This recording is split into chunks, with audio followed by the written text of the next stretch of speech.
या तो समझौता होगा या फिर वापस से जंग। ईरान से शांति वार्ता मुद्दे पर बोले अमेरिकी उपराष्ट्रपति जेडी वेंस। अगर इसके प्रस्तावना या फिर टाइटल की बात करें तो ईरान महत्व परमाणु वार्ता और भारत की विदेश नीतियां, या तो समझौता होगा या फिर वापस से जंग। जेडी वेंस के बयान के वैश्विक प्रभाव।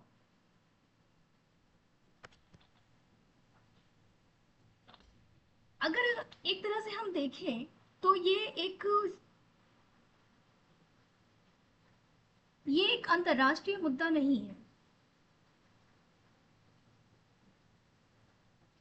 ये केवल दो देशों के बीच का विवाद नहीं है, बल्कि पूरी दुनिया की शांति, ऊर्जा सुरक्षा, अर्थव्यवस्था और मानव सभ्यता से जुड़ा हुआ विषय है। हाल ही में अमेरिका के उपराष्ट्रपति जेडी वेंस ने कहा, ईरान के साथ परमाणु वार्ता पर बयान दिया। उन्होंने कहा, यदि समझौता नहीं हुआ तो क्षेत्र में फिर से युद्ध की स्थिति बन सकती है। अमेरिका का आरोप है कि ईरान परमाणु हथियार बनाने की दिशा में आगे बढ़ रहा है। ईरान का कहना है कि उसका परमाणु कार्यक्रम केवल ऊर्जा उत्पादन और वैज्ञानिक अनुसंधान के लिए है। बयान केवल एक राजनीतिक चेतावनी नहीं है, बल्कि एक संकेत है कि दुनिया फिर से एक ऐसे दौर की ओर बढ़ सकती है जहां परमाणु हथियारों की होड़ और युद्ध और वैश्विक अस्थिरता बढ़ सकती है। आज जब दुनिया पहले से ही रूस और यूक्रेन युद्ध, चीन अमेरिका प्रतिस्पर्धा, पश्चिमी एशिया संकट, ऊर्जा संकट का सामना कर रही है, तब ईरान और अमेरिका के बीच बढ़ता तनाव विश्व राजनीति को और जटिल बना रहा है। अब अगर हम बात करें ईरान अमेरिका विवाद की, तो ईरान अमेरिका विवाद आखिर है क्या? ईरान अमेरिका की जड़ ईरान अमेरिका विवाद की जो जड़ है वो परमाणु कार्यक्रम से है, और वो बहुत पहले से है। अमेरिका और पश्चिमी देशों का आरोप है कि ईरान परमाणु हथियारों बनाने की दिशा में काम कर रहा है। वहीं ईरान का कहना है कि उसका परमाणु कार्यक्रम केवल बिजली उत्पादन, वैज्ञानिक अनुसंधान, चिकित्सा उपयोग के लिए है। अगर हम देखें तो अमेरिका ईरान युद्ध के मुख्य कारण कौन कौन से हैं? ईरान का परमाणु कार्यक्रम, अमेरिका के आर्थिक प्रतिबंध, पश्चिमी एशिया में प्रभुत्व की राजनीति और तेल व्यापार और ऊर्जा नियंत्रण। 2015 का परमाणु समझौता क्या कहता है? 2015 का परमाणु समझौता joint comprehensive plan of action, यानी जेसीपीओए की। यह समझौता ईरान ने अपने परमाणु कार्यक्रमों को सीमित करने की बात मानी। ईरान ने अपने परमाणु कार्यक्रमों को सीमित करने की बात मानी है। ईरान ने परमाणु गतिविधियां सीमित करने की पर सहमति दी है। बदले में अमेरिका और यूरोपीय देशों ने प्रतिबंध हटाने का वादा किया। लेकिन अगर हम देखें तो 2018 में क्या हुआ था? लेकिन 2018 में अमेरिका ने इस समझौते से बाहर निकल गया था। इसके बाद तनाव बढ़ गया। आज की स्थिति यह है कि दोनों देशों के बीच अविश्वास अधिक है।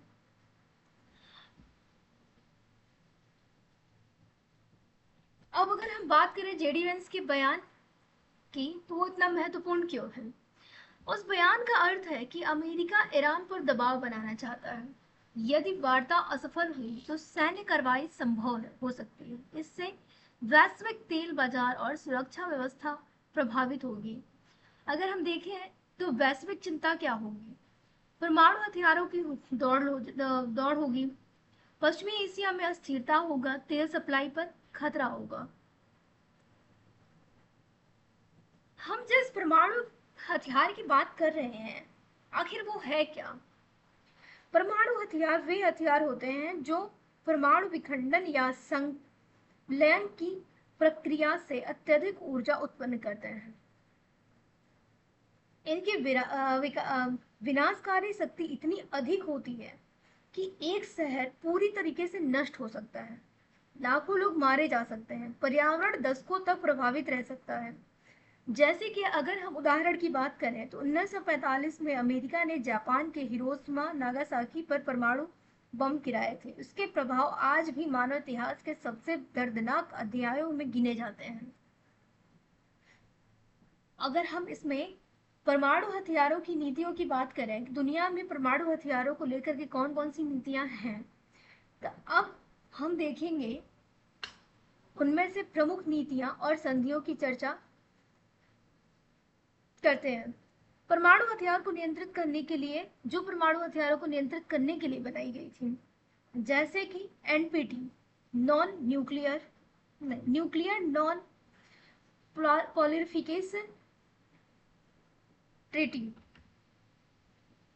परमाणु अपसार संधि 1968। इसका उद्देश्य था कि परमाणु हथियारों का प्रसार रोकना, परमाणु निरस्त्रीकरण करना या फिर निरस्त्रीकरण बढ़ाना, शांतिपूर्ण परमाणु ऊर्जा को बढ़ावा देना। इस संधि के अनुसार केवल 5 देशों को ही परमाणु शक्ति माना गया था, जिसमें से अमेरिका, रूस, ब्रिटेन, फ्रांस और चीन आते थे। भारत ने एनपीटी पर हस्ताक्षर नहीं किया। अब अगर हम बात करें कि क्यों नहीं किया, तो भारत का मानना है कि इस संधि यह जो संधि है वो भेदभावपूर्ण है, यानी कि भारत के साथ भेदभाव की भावना है, क्योंकि यह कुछ देशों को परमाणु शक्ति मानती है, बाकी देशों पर प्रतिबंध लगाती है। दूसरी संधि थी हमारी सीटीबीटी, यानी comprehensive nuclear test ban treaty, व्यापक परमाणु परीक्षण प्रतिबंध संधि। इसका उद्देश्य था कि परमाणु परीक्षणों को रोकना। भारत ने इस पर हस्ताक्षर नहीं किया क्योंकि यह पूर्ण निरस्त्रीकरण की गारंटी नहीं देती। राष्ट्रीय सुरक्षा के लिए भारत स्वतंत्र नीति चाहता है। तीसरी नीति की बात करें तो IAEA, यानी इंटरनेशनल एटॉमिक एनर्जी एजेंसी, यह संयुक्त राष्ट्र की संस्था है। अगर इसके मुख्य कार्य की बात करें तो परमाणु कार्यक्रमों की निगरानी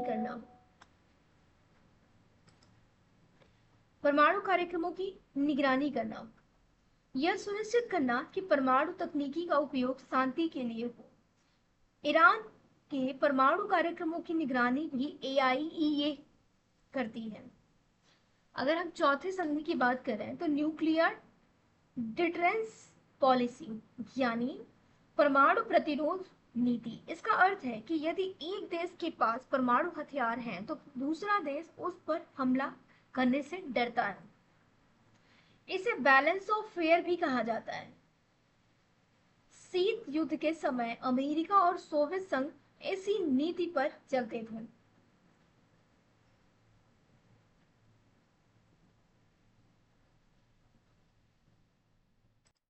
अब अगर हम इसमें देखें कि भारत की परमाणु नीतियां कौन कौन सी हैं, चाहे क्या हैं, तो भारत की परमाणु नीतियां बहुत जिम्मेदार मानी जाती हैं।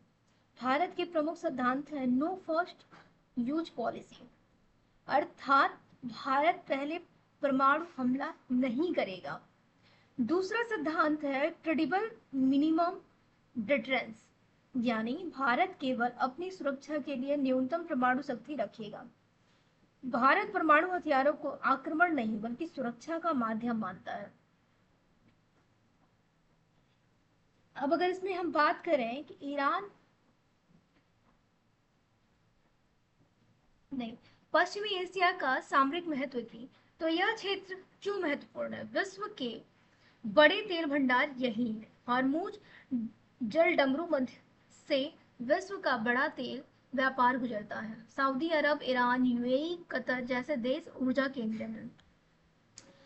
यदि युद्ध हुआ तो अगर युद्ध की स्थिति बनी तो क्या होगा? तेल की कीमतें बढ़ेंगी, वैश्विक महंगाई बढ़ जाएगी, विश्व अर्थव्यवस्था प्रभावित होगी। अगर हम देखें तो भारत की ऊर्जा सुरक्षा पर क्या प्रभाव दिखाई देगा।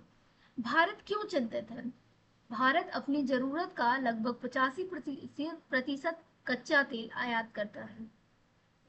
पश्चिमी एशिया भारत का प्रमुख तेल स्रोत है। युद्ध या तनाव से अगर हम प्रभाव की बात करें तो पेट्रोल डीजल महंगे हो जाएंगे, महंगाई बढ़ेगी, व्यापार घटेगा, रुपए पर दबाव पड़ेगा। सकारात्मक पहल क्या है इसमें? सकारात्मक पहल यही है कि भारत वैकल्पिक ऊर्जा स्रोत बढ़ा रहा है, रिन्यूएबल एनर्जी पर फोकस कर रहा है, स्ट्रैटेजिक पेट्रोलियम रिजर्व का निर्माण कर रहा है। हार्मुज जल डमरू मध्य का महत्व क्या है और ये क्या है? फारस की खाड़ी और अरब सागर को जोड़ने वाला समुद्री मार्ग।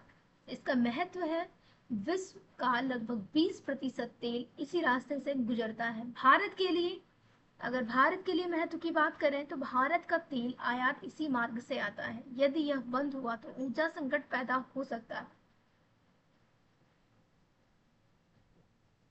भारत की विदेश नीतियां क्या कहती हैं? भारत की विदेश नीतियां रणनीति स्वायत्तता यानी स्ट्रैटेजिक ऑटोनॉमी। भारत किसी एक गुट के साथ पूरी तरीके से नहीं जाता, बल्कि वो संतुलन बनाकर चलता है। भारत का संतुलन क्या है? जैसे अमेरिका के साथ रक्षा तकनीकी या फिर क्वाड, ईरान के साथ चाबहार पोर्ट और ऊर्जा, यूएई के साथ व्यापार और निवेश, इजराइल के साथ रक्षा सहयोग। भारत चाहता क्या है? भारत यह चाहता है कि शांति रहे, स्थिरता रहे और सुरक्षित ऊर्जा आपूर्ति रहे।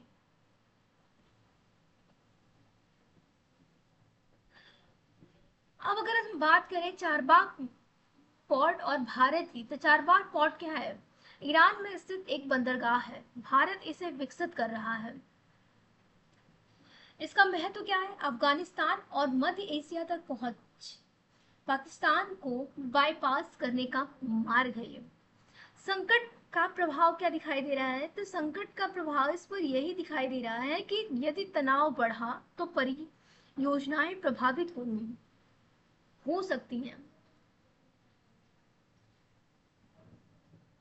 वैश्विक राजनीति और परमाणु हथियार। वैश्विक राजनीति और परमाणु हथियार क्या कह सकते हैं?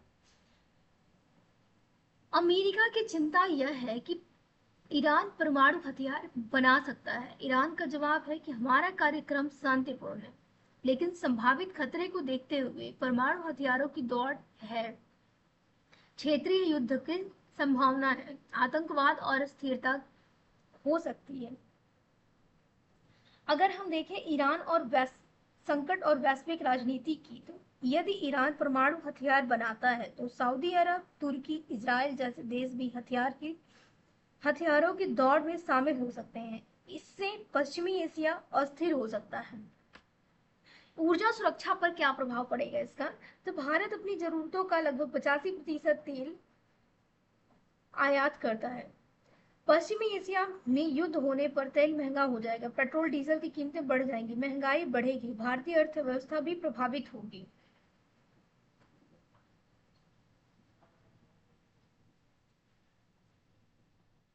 अगर हम भारत में कूटनीति चुनौतियों की बात करें तो भारत के सामने कठिनाइयां खड़ी हैं, जैसे कि अमेरिका भारत का रणनीतिक साझेदार है, ईरान ऊर्जा और चारवाह के लिए जरूरी है।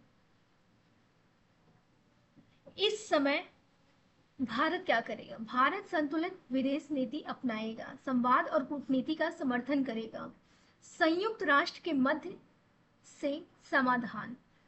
से समाधान। अगर हम देखें इसमें तो भारत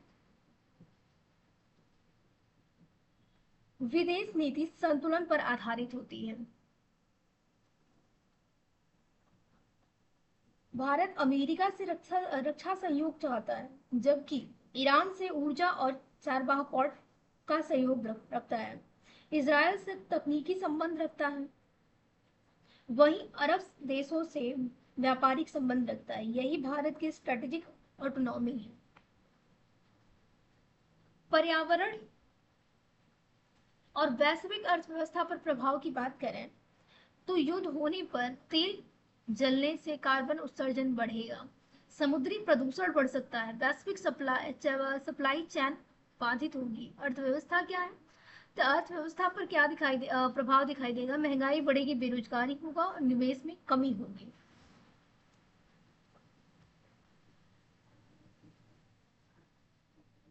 वहीं भारत के लिए अवसर भी है, जैसे कि हर संकट में अवसर भी लाता है। अवसर की बात करें तो भारत शांति मध्यस्थ की भूमिका निभा सकता है, रिन्यूएबल एनर्जी में नेतृत्व कर सकता है और ग्लोबल साउथ की आवाज बनना।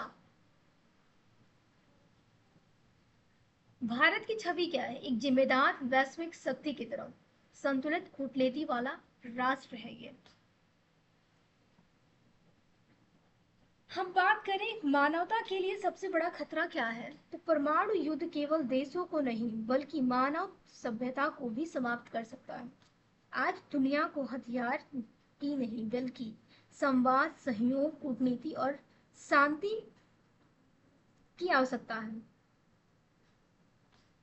हम बात करें ईरान और अमेरिका तनाव केवल एक राजनीतिक विवाद नहीं है बल्कि पूरी दुनिया की शांति, अर्थव्यवस्था और भविष्य से जुड़ा हुआ एक प्रश्न है। ईरान अमेरिका केवल दो देशों का विवाद नहीं है बल्कि इसका असर पूरी दुनिया की अर्थव्यवस्था, ऊर्जा और सुरक्षा पर पड़ता है। भारत को संतुलित, व्यवहारिक और दूरदर्शी विदेश नीति अपनानी होगी।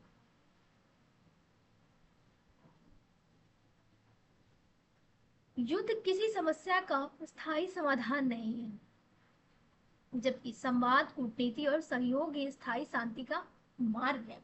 परमाणु हथियार किसी भी समस्या का समाधान हो भी नहीं सकता है। वे केवल भय, विनाश और अस्थिरता पैदा करते हैं।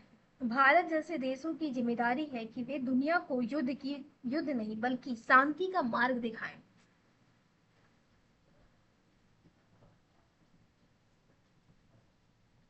यदि युद्ध मानवता को खत्म कर सकता है तो कूटनीति मानवता को बचा भी सकती है। धन्यवाद।